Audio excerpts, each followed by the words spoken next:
সকাল ৫টার সময় ঘুম থেকে উঠে ৫:৩০ রওনা দিয়েছি। তো ওইখানে আসার পরে আমি দেখলাম যে আমার এখানে আস্তে আস্তে ৮টা বেজেছে। আমাকে আসুন্না ফাউন্ডেশনের অফিস থেকে বলে যে ভাইয়া আমাদের আর কোনো ভলান্টিয়ার লাগবে না। তো এই কথাটা শুনে আমার তৎক্ষণিক একটু খারাপ লেগেছে।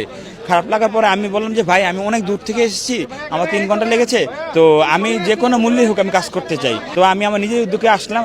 আসার পর সকাল ৮টা থেকে এ পর্যন্ত কাজ করছি। আলহামদুলিল্লাহ নিজের কাছে নিজেকে এতটা ভালো লাগছে যা আমি আপনাদেরকে বলে বোঝাতে পারবো না। এখানে এসে আমাদের সবার অনেক ভালো লাগছে। আর আপনারা সবাই অবগত আছেন এই আসুন্না ফাউন্ডেশনের মাধ্যমে আমাদের এই বাংলাদেশের সমস্ত মানুষকে, বন্যাঢ্য মানুষকে সহযোগিতা করার জন্য তাদেরকে শুকনো খাবার এবং আস্তে আস্তে এখন চাল এবং তেলের সব কিছুর ব্যবস্থা, লবণ, চাল, তেল, লবণের ব্যবস্থা করা হয়েছে।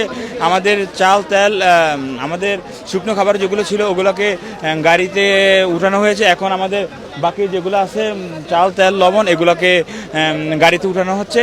ইনশাল্লাহ আজ রাতের মধ্যেই আমাদের এগুলো চলে যাবে।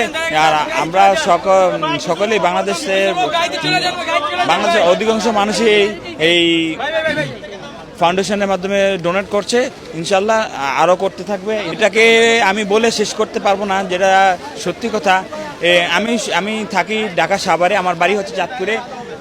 তো আমি কালকে রাত্রে একটা ঘটনা না বললেই নয়, গতকালকে রাত্রে আমি এই পোস্টটা দেখার পরে আমার হৃদয় একটা নাড়া খেয়েছে। তো তারপরে আমি কি করলাম, এখানে আমি রাতে সিদ্ধান্ত নিলাম যে আমি চলে যাব। তো আমার সাভার থেকে আসতে সময় লাগে 3 ঘন্টা। তো যাই হোক, আমি সকাল ৫টার সময় ঘুম থেকে উঠে ৫:৩০ রওনা দিয়েছি। তো ওইখানে আসার পরে আমি দেখলাম যে আমার এখানে আস্তে আস্তে ৮টা বেজেছে। আমাকে আসুন্না ফাউন্ডেশনের অফিস থেকে বলে যে ভাইয়া আমাদের আর কোনো ভলান্টিয়ার লাগবে না। তো এই কথাটা শুনে আমার তৎক্ষণিক একটু খারাপ লেগেছে। খারাপ লাগার পরে আমি বললাম যে ভাই আমি অনেক দূর থেকে এসেছি, আমার 3 ঘন্টা লেগেছে, তো আমি যে কোনো মূল্যেই হোক আমি কাজ করতে চাই। এবার তো আমি অনেক রিকোয়েস্ট করার পরে আমাকে একটা ভাই বলে যে আচ্ছা ঠিক আছে ভাই, আপনি আপনার নিজের উদ্যোগে আপনি আমাদের যেখানে কাজ করা হয় ওখানে আপনি চলে যেতে পারেন। তো আমি আমার নিজের উদ্যোগে আসলাম। আসার পর সকাল ৮টা থেকে এ পর্যন্ত কাজ করছি। আলহামদুলিল্লাহ নিজের কাছে নিজেকে এতটা ভালো লাগছে যা আমি আপনাদেরকে বলে বোঝাতে পারবো না। আর এতে কাজ করে আমাদের যে নতুন বাংলাদেশ আমরা গড়ার স্বপ্ন দেখছি, ইনশাল্লাহ আমাদের নতুন বাংলাদেশ আমরা গড়ে তুলতে পারবো। সকলে যে একাত্মতা আমি দেখছি এবং সকলে যেভাবে কাঁধে কাঁধ মিলিয়ে কাজ করছে, আলহামদুলিল্লাহ আমরা সবাই খুশি। আমাদের এই নতুন বাংলাদেশ গড়ার জন্য আমরা এইভাবেই এগিয়ে যাবো, এটাই প্রত্যাশা করি। যারা উচ্চবিত্ত আছেন এবং মধ্যবিত্ত আছেন তারা যেভাবে পারেন আমাদের বাংলাদেশের এই বন্যার পরিস্থিতিটাকে আপনারা সামলান এবং যেভাবে পারেন সহযোগিতা করেন।